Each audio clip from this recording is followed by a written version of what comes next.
നമ്മൾ 6ാം ക്ലാസ്സിലെ 8ാമത്തെ ചാപ്റ്ററാണ് നോക്കുന്നത്, ചലനം നിത്യജീവിതത്തിൽ. അതായത് നമ്മൾ ചലനത്തിൻ്റെ 2 ക്ലാസ്സുകൾ ഓൾറെഡി ചെയ്തിട്ടുണ്ട്. അതുമായി ബന്ധപ്പെട്ട SSCRTയിലെ ഭാഗമാണ് നമ്മളിപ്പോൾ നോക്കാൻ പോകുന്നത്. ഓക്കെ, ഇത് 6ാം ക്ലാസ്സിലെ പാഠപുസ്തകമാണ്. അപ്പോൾ ആദ്യം ചലനത്തിൻ്റെ കുറച്ച് ചിത്രമൊക്കെ കൊടുത്തിട്ടുണ്ട്. എന്താണ് ഈ ചലനം എന്ന് പറയുന്നത്? ചലനം എന്ന് പറയുമ്പോൾ ഒരു വസ്തുവിനുണ്ടാവുന്ന സ്ഥാനമാറ്റമാണ് അല്ലേ. ഇപ്പോൾ ഇവിടെ നോക്കുമ്പോൾ ഈ പക്ഷി ചലിക്കുന്നുണ്ട്. നമുക്ക് പറയാം ഈ പക്ഷി ചലിക്കുന്നുണ്ടെന്ന്. നമ്മൾ എന്തിൻ്റെ അടിസ്ഥാനത്തിലാണ് പറഞ്ഞത് ഈ പക്ഷി ചലിക്കുന്നുണ്ടെന്ന്? നമ്മൾ ഈ മരത്തിനെ നോക്കുമ്പോൾ മരത്തിനനുസരിച്ച് ഈ പക്ഷികൾ മൂവ് ചെയ്യുന്നുണ്ട്. ഈ പക്ഷികളല്ല കേട്ടോ, അതൊരു പക്ഷിയുടെ മൂവ്മെൻ്റാണ് കാണിച്ചത്. അപ്പോൾ ഈ മരത്തിന് അടിസ്ഥാനമാക്കി നോക്കുമ്പോൾ ഈ പക്ഷിക്ക് മൂവ്മെൻ്റ് ഉണ്ട് അല്ലേ. നമ്മൾ ഒരു വസ്തുവിനെ അപേക്ഷിച്ചിട്ടാണ് മറ്റേ വസ്തു ചലിക്കുന്നുണ്ടോ ഇല്ലയോ എന്നുള്ള കാര്യങ്ങൾ എപ്പോഴും പറയാം. അതായത് ചലനം എന്ന് പറയുന്നത് ഒരു വസ്തുവിൻ്റെ സ്ഥാനത്തിനുണ്ടാകുന്ന മാറ്റമാണ് നമ്മൾ ചലനം എന്ന് പറയാം. ഓക്കെ, ഇനി എന്താ നിശ്ചലാവസ്ഥ? ഒരു വസ്തുവിന് സ്ഥാനമാറ്റം സംഭവിച്ചില്ലെങ്കിൽ ആ വസ്തു നിശ്ചലാവസ്ഥയിലാണെന്ന് നമുക്ക് പറയാം. സ്ഥാനമാറ്റം ഇല്ല എങ്കിൽ നിശ്ചലാവസ്ഥയിലാണ്. ഇവിടെ ഒരു എക്സാമ്പിൾ കൊടുത്തിട്ടുണ്ട്, നമ്മുടെ ആകാശത്തൊട്ടിൽ എന്നൊക്കെ പറയുന്ന സാധനം. അപ്പോൾ ഈ ജയൻ്റ് വീല് കറങ്ങുമ്പോൾ പുറത്തുനിന്ന് നോക്കുന്ന ഒരു കുട്ടിക്ക് ഇതിലെല്ലാ സാധനങ്ങളും കറങ്ങുന്നുണ്ട് അല്ലേ, എല്ലാവർക്കും സ്ഥാനമാറ്റം ഉണ്ടാകുന്നുണ്ട്. അതായത് ഈ പുറത്തുനിന്ന് നോക്കുന്ന കുട്ടി അതിൻ്റെ ചുറ്റുപാടുകളെ അപേക്ഷിച്ച് നോക്കുമ്പോൾ ഇത് മൊത്തത്തോടെ കറങ്ങുന്നുണ്ട്. ഇത് കറങ്ങുന്നതിൻ്റെ കൂടെ അതിലുള്ള ആളുകളൊക്കെ കറങ്ങുന്നുണ്ട് അല്ലേ. അപ്പോൾ ഈ കുട്ടീനെ സംബന്ധിച്ച് ഈ ജയൻ്റ് വീല് കറങ്ങുന്നുണ്ട്, മൂവ് ചെയ്യുന്നുണ്ട്, ചലിക്കുന്നുണ്ട്. അതിലെല്ലാ വസ്തുക്കളും ചലിക്കുന്നുണ്ട്. ഇനി ഇതിലിരിക്കുന്ന 2 കുട്ടികളെ മാത്രം നോക്കിയേ. ഈ കുട്ടി നോക്കുമ്പോൾ ഈ കുട്ടി ഇവിടെ ഇരിക്കുന്നുണ്ട്. ഇനി ആ പച്ച ഡ്രസ്സ് ഇട്ട കുട്ടി നോക്കുമ്പോഴും ചുവപ്പ് ഡ്രസ്സ് ഇട്ട കുട്ടി അവിടെ തന്നെ ഇരിക്കുന്നുണ്ട്. ഇവർ തമ്മിൽ നോക്കുമ്പോൾ 2 പേർക്കും സ്ഥാനമാറ്റം ഇല്ലല്ലോ. 2 പേരും ഒരേ സ്ഥലത്ത് തന്നെ ഇരിക്കുന്നുണ്ട് അല്ലേ. അപ്പോൾ ഇവർ നോക്കുമ്പോൾ സ്ഥാനമാറ്റമില്ല. അത് നമ്മൾ എടുക്കുന്ന വസ്തുവിനനുസരിച്ചിരിക്കും ഒരു വസ്തു ചലിക്കുന്നുണ്ടോ ഇല്ലയോ എന്നുള്ളത്. ഈ കുട്ടി നോക്കുമ്പോൾ മൊത്തത്തിലല്ലേ നോക്കുക, അപ്പോൾ ആകെ അത് കറങ്ങുന്നുണ്ട്, എല്ലാവരും സ്ഥാനം മാറുന്നുണ്ട്.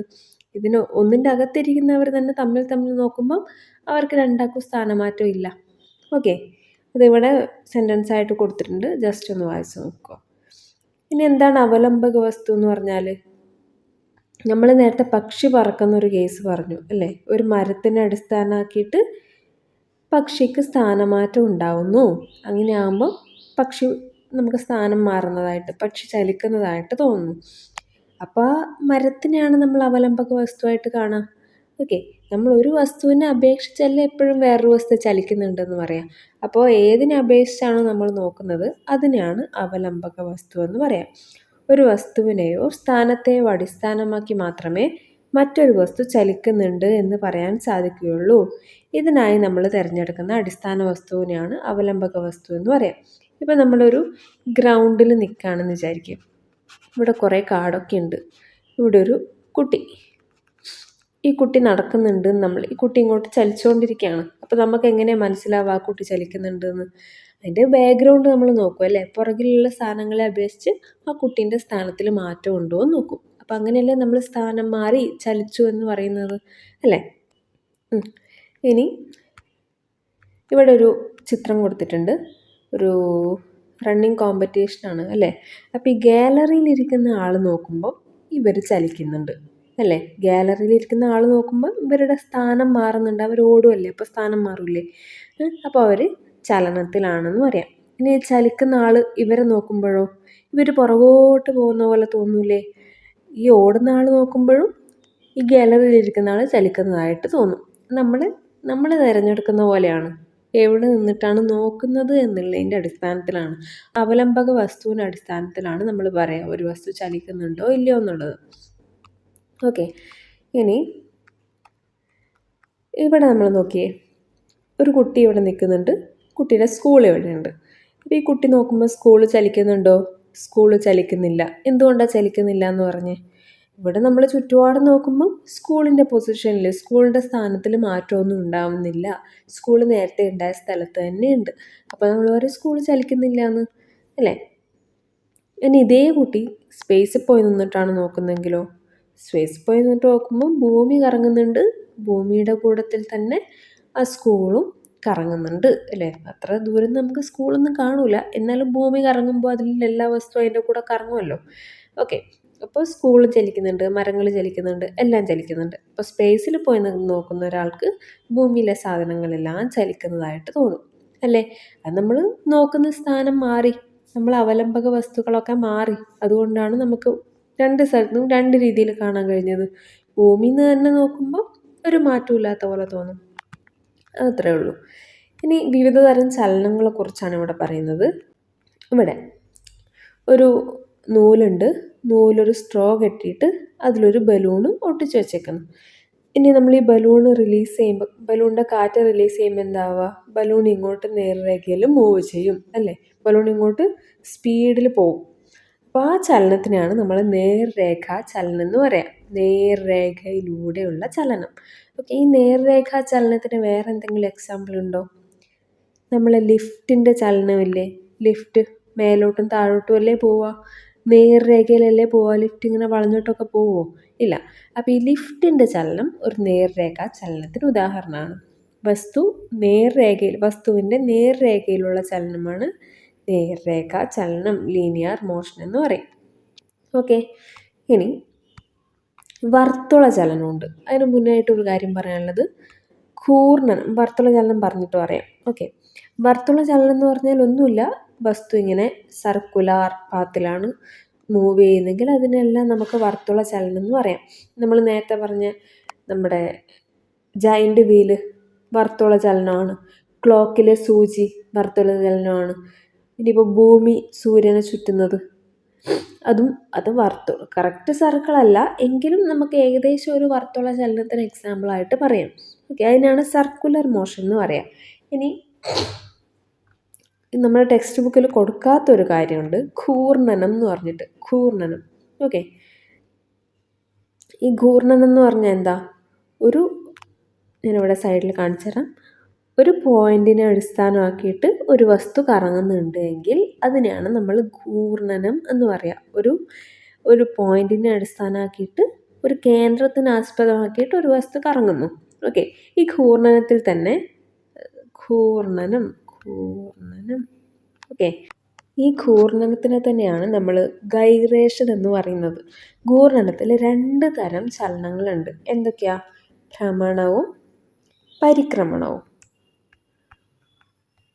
ഇതൊന്നും ടെക്സ്റ്റിൽ കൊടുത്തിട്ടില്ല, ഭ്രമണത്തിൻ്റെ കാര്യം മാത്രമേ ടെക്സ്റ്റിൽ കൊടുത്തിട്ടുള്ളൂ.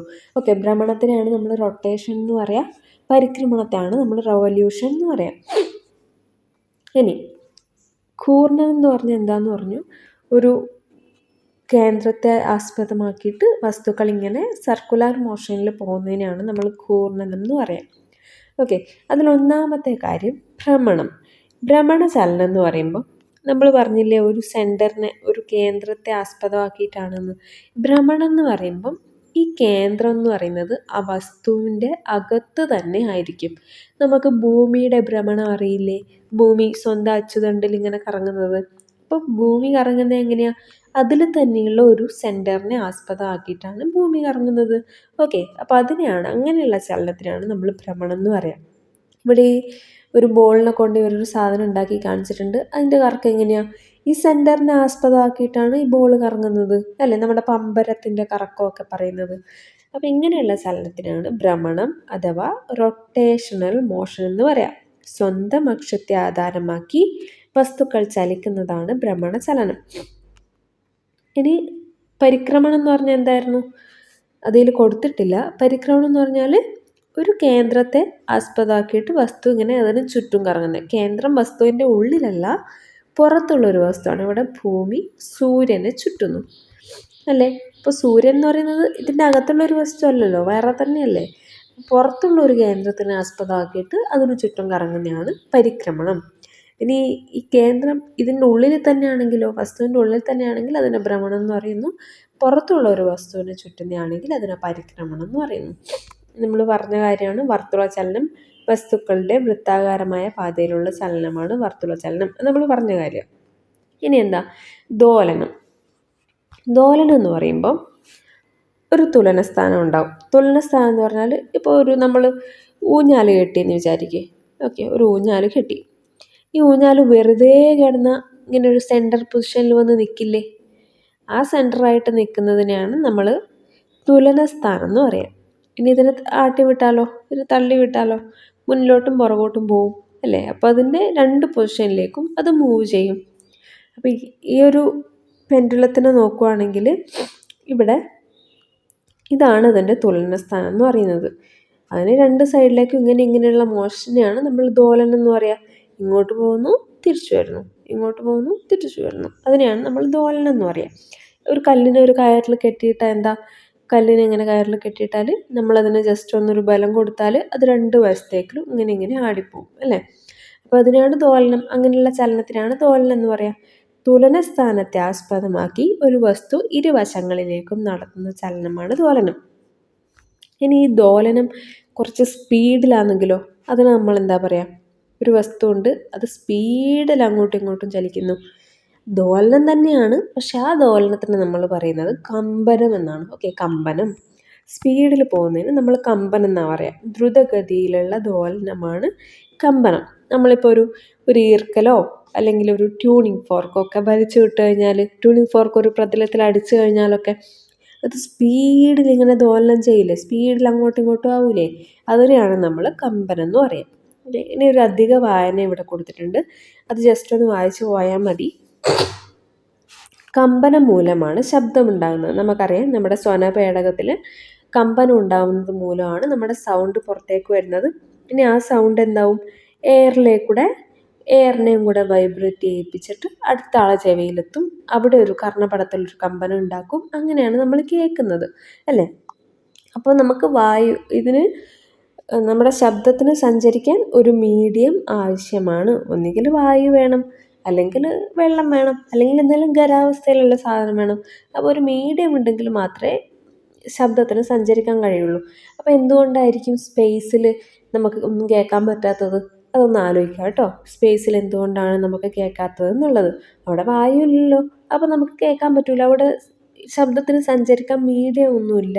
അതുകൊണ്ടാണ് ശബ്ദം നമുക്ക് ഒരു സ്ഥലത്ത് നിന്നുള്ളത് മറ്റൊരു സ്ഥലത്തേക്ക് കേൾക്കാൻ പറ്റാത്തത്. ഇതൊന്ന് ജസ്റ്റ് വായിച്ചേ. കമ്പനം മൂലമാണ് ശബ്ദമുണ്ടാകുന്നത്. ഏത് ശബ്ദം ഉണ്ടാകുമ്പോഴും അതിന് കാരണമായി ഏതെങ്കിലും ഒരു വസ്തു കമ്പനം ചെയ്യുന്നുണ്ട്. ഇപ്പം നമ്മൾ ചെണ്ട മുട്ടുന്നതാണെങ്കിലോ, ഇതൊരു ചെണ്ട മുട്ടുമ്പോൾ എന്താ, അതിൻ്റെ തോല് വൈബ്രേറ്റ് ചെയ്യുന്നുണ്ട്. ഇവിടെ ഇല്ല പ്രതലം, നമ്മുടെ കോല് വെച്ച് അടിക്കുമ്പോൾ ഈ പ്രതലം വൈബ്രേറ്റ് ചെയ്യുന്നുണ്ട്. അതിനെ കൊണ്ടാണ് നമുക്ക് ശബ്ദം കേൾക്കുന്നത്. ഇനി ഒരു ഫ്ലൂട്ട് വായിക്കുന്നതാണെങ്കിലോ, ഒരു ഓടക്കോയിൽ വായിക്കുന്നതാണെങ്കിലോ, ഇവിടെ എന്താണ് കമ്പനം ചെയ്യുന്നത്? നമ്മൾ ഇതിലൂടെ എയർ ഊതുമ്പോൾ നമ്മൾ ഓരോ വിരൽ വെച്ച് ഇങ്ങനെ അഡ്ജസ്റ്റ് ചെയ്യുമല്ലേ, ഓരോ ഗ്യാപ്പും അടച്ചടച്ച് പിടിച്ചിട്ടല്ലേ അതിൻ്റെ വൈബ്രേഷൻ ഉണ്ടാക്കുന്നത്. അപ്പോൾ എയറാണ് അവിടെ വൈബ്രേറ്റ് ചെയ്യുന്നത്. ഓക്കെ, ഇനി വയലിനായാലും ഗിറ്റാറിലായാലും ഒക്കെ അവിടെ ഒരു തരം കമ്പനമാണ് ഉണ്ടാകുന്നത്. ഇനി നമ്മുടെ തൊണ്ടയിലെ സ്വനപേടകത്തിലെ സ്വനതന്തുക്കൾ കമ്പനം ചെയ്യുന്നത് മൂലമാണ് ശബ്ദം പുറപ്പെടുവിക്കാൻ നമുക്ക് കഴിയുന്നത്. ട്യൂണിംഗ് ഫോർക്ക് കമ്പനം ചെയ്യിപ്പിച്ച് ചെവിയുടെ അടുത്ത് പിടിച്ചാൽ നമുക്കൊരു ശബ്ദം കേൾക്കാൻ കഴിയും. വലിച്ചു കെട്ടിയ കമ്പികൾ വ്യത്യസ്ത രീതിയിൽ കമ്പനം ചെയ്യിച്ചാണ് വീണ, വയലിൻ തുടങ്ങിയവയിൽ നിന്ന് സംഗീതം ഉണ്ടാകുന്നത്. ചെണ്ട പോലുള്ള വാദ്യങ്ങളിൽ ഡയഫ്രമാണ് കമ്പനം ചെയ്യുന്നത്. ഓടക്കുഴൽ, ഹാർമോണി എന്നിവയിൽ വായുവാണ് കമ്പനം ചെയ്യുന്നത്. ഈ കാര്യങ്ങളൊക്കെ നമ്മൾ പറഞ്ഞു. ഇനി ഇതൊക്കെ ജസ്റ്റ് നിങ്ങളൊന്ന് വായിച്ച് പോയാൽ മതി. ഓരോ പ്രവർത്തനങ്ങൾ ഇങ്ങനെ കൊടുത്തതാണ്. ഓക്കെ, ഇനി ബലവും ചലനവും എന്ന് പറയാം. നമുക്ക് എന്തുകൊണ്ടാണ് ഒരു വസ്തുവിന് ചലനം ഉണ്ടാവുന്നത്? വെറുതെ നിന്നാൽ ഒരു വസ്തുവിന് ചലനം ഉണ്ടാവുമോ? ഇല്ല, നമ്മളൊരു ബലം പ്രയോഗിക്കണം. ഇപ്പോൾ ഇവിടെ 3 ചിത്രം കൊടുത്തിട്ടുണ്ട്.